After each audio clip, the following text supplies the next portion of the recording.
Luto tayo ng champurado. Lalagyan na natin ng chocolate. Yan. Tinunaw ko na.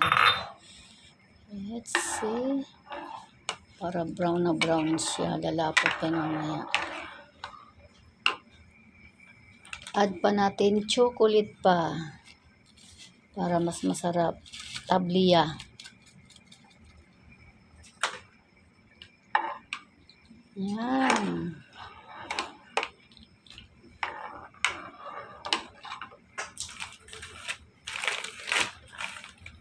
Lagyan na natin ng sugar. Brown sugar.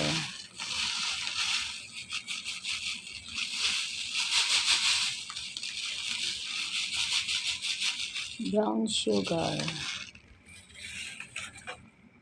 Yeah. Ulitin pa natin yung malapot. Yan yung almusal natin ngayon. Chocolate na chocolate ang champurado. Waiting pa natin ng 10 minutes pa para lumapot pa yung malagkit rice. Ang sarap. See you again later after maluto ang ating masarap na champurado. Ayan o. Choco na choco, diba? Choco na choco. Yan yung ating breakfast.